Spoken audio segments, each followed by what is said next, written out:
Coming up next, a vaccine passport is being planned. See how it may be implemented and why it could be controversial. Plus, we'll take a look at how a state college elementary school has been handling learning during a pandemic. It's been an interesting year. So I've taught, this is my 16th year. And it feels like my first year teaching again. And see how law enforcement officials and mental health professionals are working together to handle mental health emergencies. The Centre County Report starts now.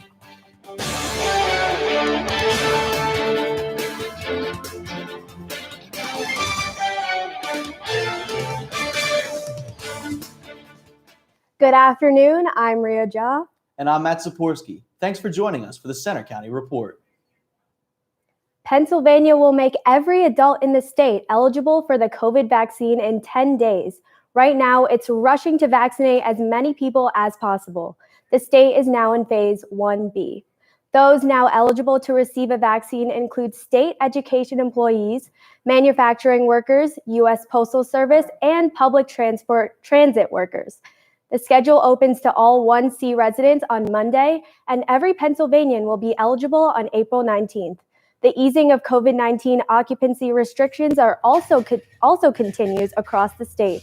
As of April 4th, bars and restaurants were allowed to raise their indoor capacity to 75% and resume full bar service. Gyms, malls, and theaters also moved to 75% occupancy, and live indoor events increased to 25%. There's a lot of debate about so-called vaccine passports as travel opens up. But what are they and how do they work? Reporter Natalie Graham is live at the University Park Airport with more. Natalie?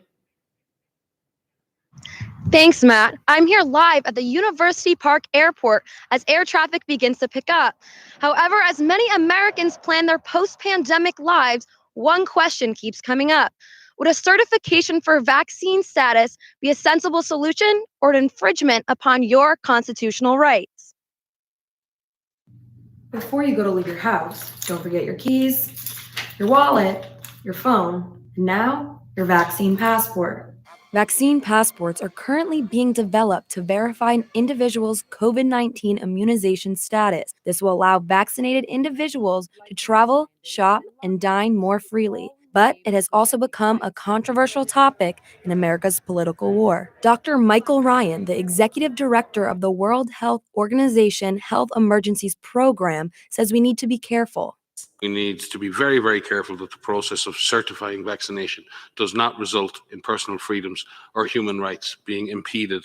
Currently, vaccine passports have been used through an app with the code that verifies if somebody has been vaccinated or recently tested negative for COVID-19. The Biden administration said that it will not build a national vaccination app, but leave the decision to private sectors. Jordan Clark, GOP president at Penn State University, disagrees with making the vaccine mandatory. To require someone to get a medical procedure of any kind, including a vaccine, to participate in society, I think is juvenile and completely irrational. As summer approaches, many individuals are planning to go on vacations, attend sporting events, and more. But will they need a vaccine passport to partake in these activities? World traveler and Penn State senior Brenna Murray is debating traveling after graduation, but still plans on getting the vaccine. I wanted to get it so that way I'm covered. I'm not as worried about myself, but that way I don't put other people like elders or those who actually have pre-existing conditions at risk.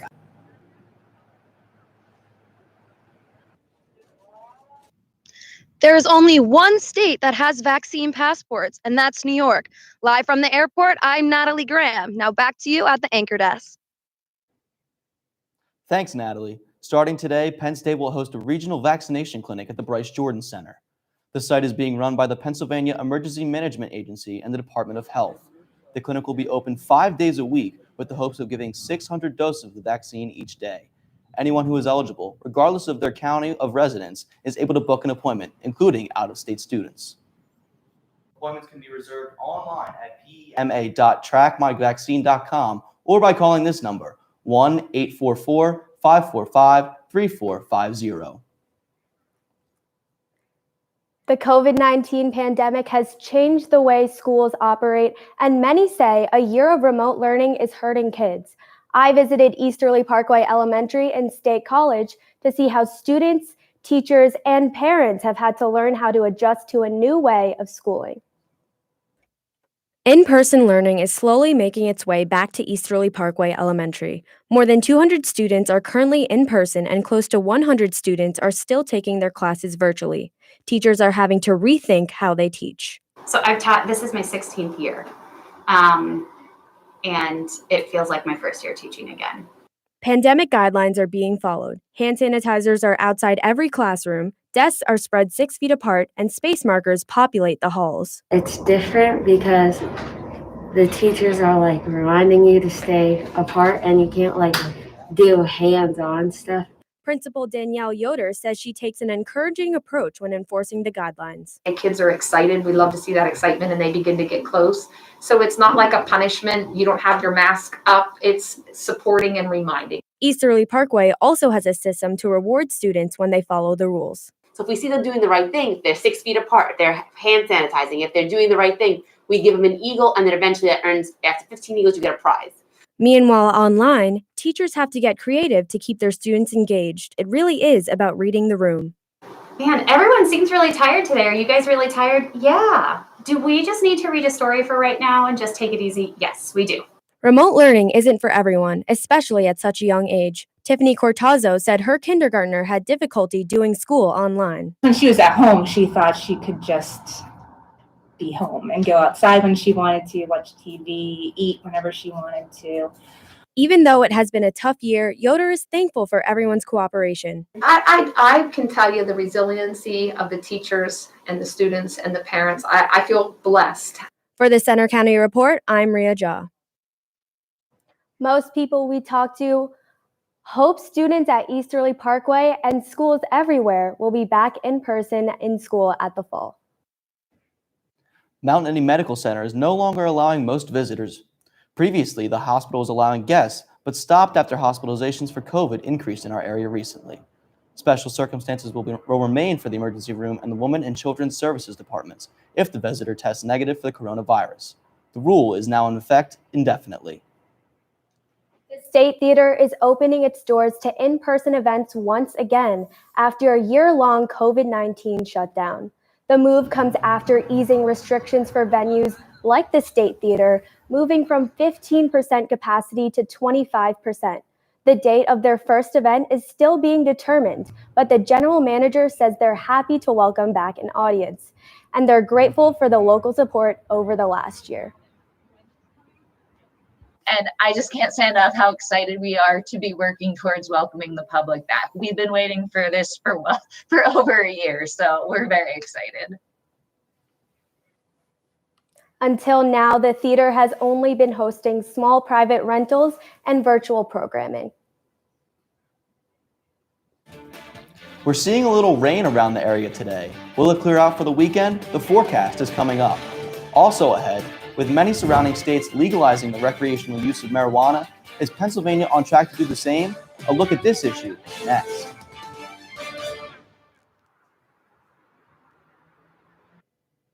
So, I'm kind of new here, but I've noticed a trend. My human does this funny thing where she goes around and gets all my toys, and then she hides them in that basket by the door. You know, but it's always the same basket, and it's always in the same place. And then she acts so surprised when I find them, but, you know, she's putting them in the same basket again. It's like, hello, that's where you put it last time. You were the worst at hide and go seek. The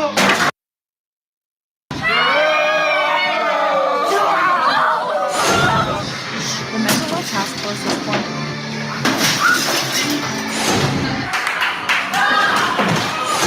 We're leaving! Most party fouls are pretty dumb. But if you decide to drink and drive underage, you could lose your license and your freedom. Underage drinking and driving. The ultimate party foul.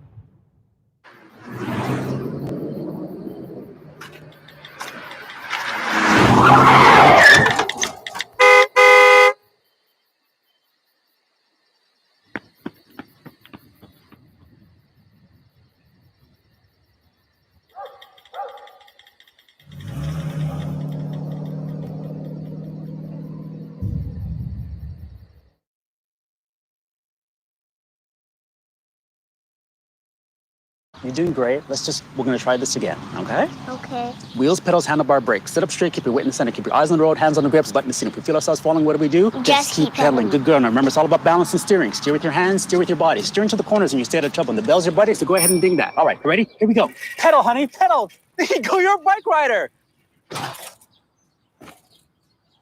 Most parenting is hard to do in just 2 minutes. But 2 minutes twice a day making sure they brush is easier, and it could help save them from a lifetime of tooth pain.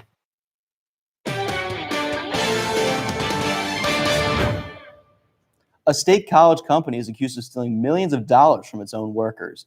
The Glenn Hallbaker Company is charged in what the state's top prosecutor called a fraud case that's the largest case of its kind nationally. The company says it's cooperating and wants a swift resolution of the case. After more than a year of work, the Center County Mental Health Task Force recently released its evaluation of mental health crisis services in our area. Reporter Dana Brewer breaks down the findings. The Mental Health Task Force was formed in the fall of 2019 after Osazi Asagi was fatally shot by police. Assistant State College Borough Manager Tom King says mental health crisis services are something that every county across the state struggles with. The county commissioners and borough elected officials, council members, formed this 32-person task force to start looking at what more we could do to improve on what we believe to be a good system, but not good enough. Over about a year period, the task force gathered their findings, which include existing strengths as well as ways to improve crisis services. They addressed many obstacles, like the lack of access and the outdated Mental Health Procedures Act from 1976. Elena Chesney brought her work with Penn State's Counseling and Psychological Services to the table. And how we help students navigate our system and how our system also interacts with the other parts of the crisis system in Center County. The final report contains 11 recommendations to enhance services system-wide. Among them, create a response team made up of law enforcement and mental health professionals, create an inclusive coordinating committee, and establish shared training across agencies. You can read the full report by going to statecollegepa.us and search for Mental Health Task Force. From State College, I'm Dana Brewer for the Center County Report. Here's some important information. If you or someone you know is going through a mental health crisis in Center County, you can call the crisis line. The number is 1-800-643-5432. Additionally, crisis walk-in assessment services are available 24/7 at 2100 East College Avenue in State College.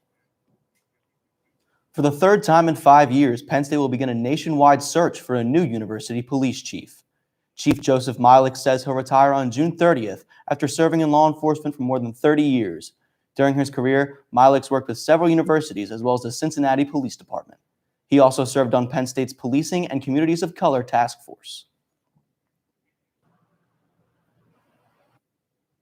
With some of Pennsylvania's neighboring states legalizing recreational marijuana for adults, reporter Jordan Lewis looked into some of the obstacles Pennsylvania has to overcome to become the 16th U.S. state to legalize pot.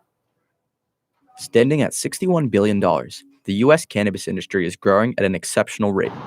Despite nearby states legalizing recreational use, Pennsylvania still faces many obstacles to legalization. With the potential to generate $581 million annually, many pro-legalization hopefuls wonder what the risk is.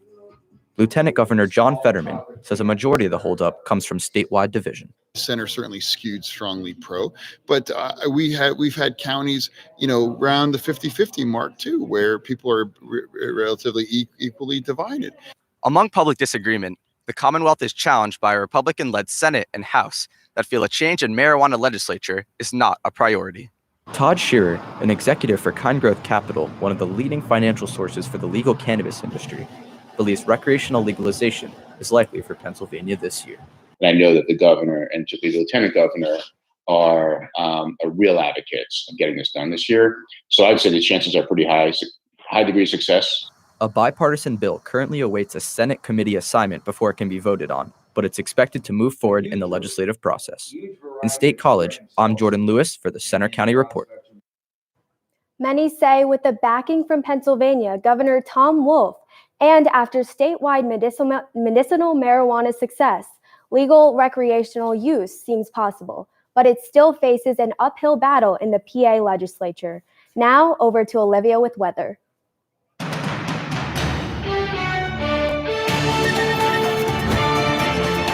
I'm student meteorologist Olivia Lawrence, and we're going to start today with some weather headlines. So we do see some precipitation wrapping up in our area as a low pressure system is on its tail end. And with that said, high pressure is moving into the area. So we will see some clearer weather tonight into tomorrow. And unfortunately, we will see some rain showers tomorrow night moving into Sunday morning. And then after that, we'll have a quiet week up ahead up until about Thursday.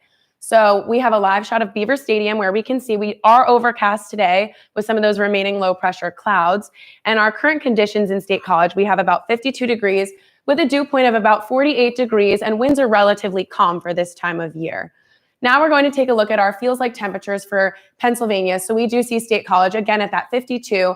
Johnstown over here down at 51, that's the low for today for feels like, and Williamsport will be the high. And then moving into our actual temperatures, again, pretty much the same. Our humidity is not taking too much of a toll on our real temperatures today. But again, we see Pittsburgh and Erie up in the highs for Pennsylvania today, and Johnstown remaining at the low of 51. Moving into our satellite and radar, we do see those clouds over Pennsylvania, but relatively clear skies coming into our area once those clouds clear through.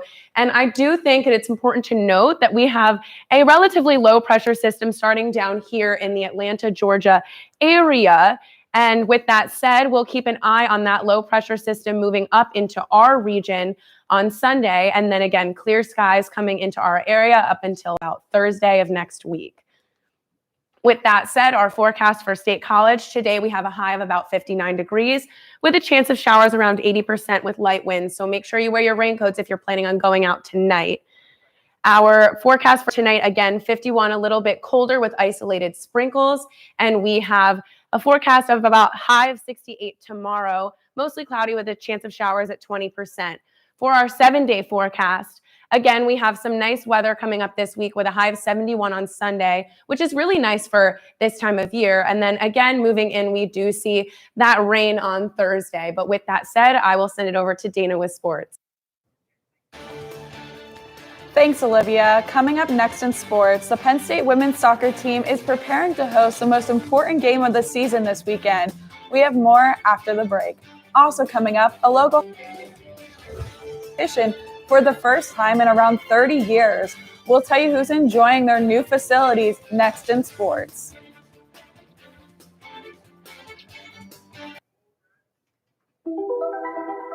Todd's a great guy. I mean, look at him. What a sweetheart. Attaboy. Wait, Todd. What are you doing? How totally selfish and un-Todd-like of you. Come on, Todd. Come on, man. Hi, I'm Peter. And there's nothing I love more than sharing vegetables with my friends. Come on in! Help yourself to anything. That's why we give our food the utmost respect it deserves. Did you know there are simple steps we can all take to help save food? You can cook it, store it, even share it. Just don't waste it. Because when it comes to food, better ate than never. To learn more, visit SaveTheFood.com. This year, patriotism shouldn't just be about pride of country. It should be about love. Remember that to love America is to love all Americans. Because love has no labels. So, I'm kind of new here, but I've noticed a trend. My human does this funny thing where she goes around and gets all my toys, and then she hides them in that basket by the door. It's like, hello, that's where you put it last time. You were the worst at hide and go seek. So you see, son, good manners are important. Should I go through it again? Yes. Yes, please. Yes, please. Exactly. Always say please, thank you, you're welcome, excuse me, sit up straight, hold doors open for ladies. If the door's locked, knock first, don't burp, don't swear, don't stare, don't use bad language, or talk with your mouth full, keep your elbows off the table. What table? Don't interrupt. Cover your mouth when you cough or sneeze. On the bus, give your seat up to anybody who has trouble standing. Bottom line, treat others the way you want to be treated. Got it? Got it. Good talk. Most parenting is hard to do in just 2 minutes. But 2 minutes twice a day making sure they brush is easier, and it could help save them from a lifetime of tooth pain.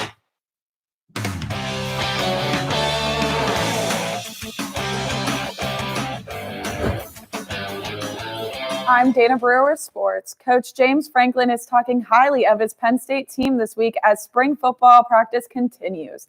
Last season, the Nittany Lions had no spring practice, and sophomore Brandon Smith think that contributed to their losing season. Franklin talked about how things are improving, and players like Smith are key to Penn State's performance this fall. Those two guys have a chance to really make our linebacker from a historical perspective, make all those former linebackers and our fans proud the way they're going about it. Really, everybody on the defense has been making plays and stepping up in whatever role that they have, and really just seeing everybody coming together. Penn State football continues practice through April 17th with the final practice at Beaver Stadium. Penn State's women's soccer is gearing up to start the Big Ten tournament this weekend. The Nittany Lions beat Maryland 6-0 last Sunday to finish their regular season 9-1-1. They return to the pitch Sunday against the winner of today's match between Indiana and Michigan in the Big Ten quarterfinals. You can listen to Sunday's match on Penn State's COM Radio. We recently aired a feature story on Penn State's pitcher, Braden Holliday, the son of late MLB Hall of Famer Roy Halladay. The 20-year-old right-hander has made 2 relief appearances so far this season against Maryland and Michigan, respectively. While he was unavailable for our last story, he sat down with us this week to talk about why he chose Penn State after his father's death in 2017 and how he's building his own legacy in Happy Valley. I hadn't been recruited by a lot of schools at that point when my dad passed away. And so it was about a week before he had passed that I started talking to Penn State. And he had told me that he was very excited about it and thought it would have been a great school. And so it just made me comfortable going here because that was the last place that he was like, oh, I like that place. And I wanted him to be a part of that decision. So that's how I felt I could do that. Braden Holliday and the Nittany Lions play Michigan State this afternoon. They'll be facing the Spartans one more time tomorrow before staying in East Landing this weekend for a 2-game series against Purdue. The State High baseball team is back on the field today to take on Mifflin County at home. The Little Lions played Chambersburg yesterday and moved to 2-2 on the season after beating the Trojans 6-3. Junior Brady Benedict had strong outing in the lead for the team to win, allowing only 2 runs through the 5 innings and registering 4 strikeouts. After today's game, the Little Lions will go back on the road next week to Cumberland Valley. A local high school track team just hosted its first home meet in nearly 30 years. Reporter Jake Starr talked to the team about how competing in their own backyard. Home, a word unfamiliar to the Bellefonte track and field team for nearly 30 years. Earlier this season, the Red Raiders hosted a meet, their first since 1992, when the track was no longer eligible for competition. For head coach Seth Miller, meets are usually strictly business, but he couldn't help but soak it all in. One of the head officials that evening, he used to coach at a neighboring school district, so I've known him for 15 plus years, and he said something to me, and it just got a little bit emotional. He basically said, hey, you worked hard for this, and your program, you guys should be proud of what you got here. After years of practicing in parking lots and busing to every meet, the team is thrilled to have a track of its own. For nearly 30 years, Bellefonte Track and Field didn't have a place they could call home. But this year, that's no longer the case, as these runners have a place where they know they belong. It was a surreal feeling for senior Austin Nealis when he finally stepped foot in the renovated Rogers Stadium.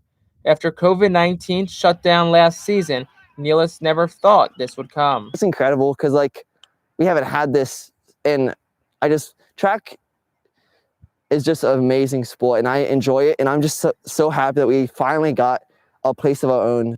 Captain Juliet Pope felt the same way, even though she couldn't participate in the first meet. It's gonna have a sense of gratitude to be able to know how many people really are here to support us. And for Nealis, it was the home track, plus support that sprung him to a comeback victory he'll never forget. Seeing the crowd cheering your name like at home at Bellefonte is just a feeling that you can't miss. In Bellefonte, I'm Jake Starr for the Center County Report. Bellefonte's next meet is tomorrow on its home track at Rogers Stadium. The Red Raiders will take on Selinsgrove Area High School. A former Penn State wrestler has punched his ticket to the Olympic Games. David Taylor shut out fellow Penn State alum Bo Nichols at Dickies Arena in Texas last weekend.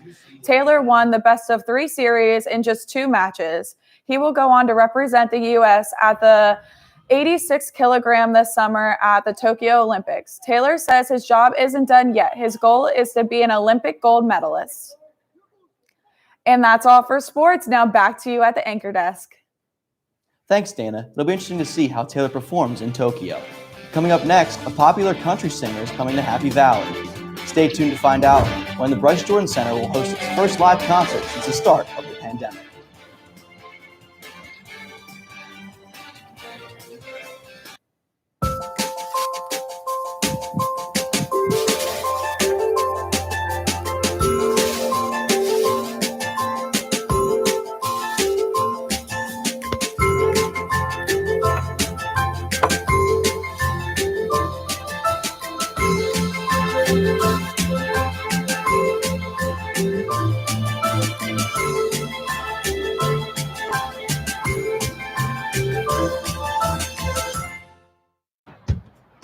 Taught him how to hit a baseball, how to hit a receiver, the strike zone.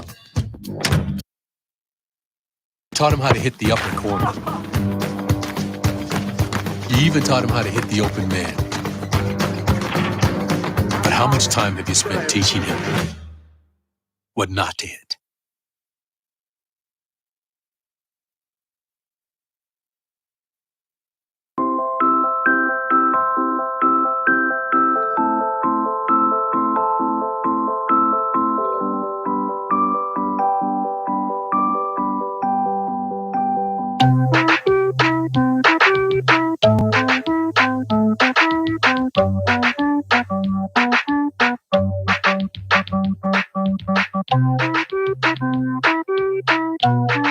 Start a story. Adopt at theshelterpetproject.org.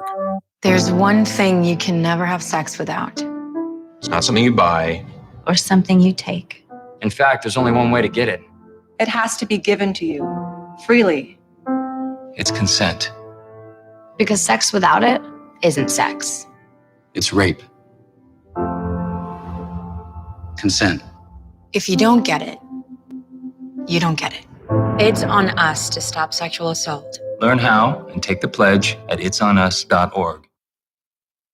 Live concerts are starting to make a comeback, and State College now has one on the calendar. Penn State's Bryce Jordan Center has announced country singer Kane Brown will perform in person on November 6th.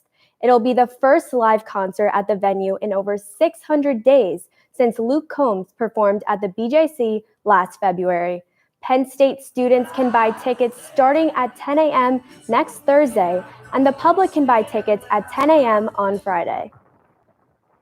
That's all for today's newscast. You can find more of our stories on our website, centercountyreport.com. And you can follow us anytime for breaking news on our Twitter feed. That's at Center County REP or on our Facebook page. We also have a CCR Instagram. Join us for our next newscast next Friday. Have a great weekend.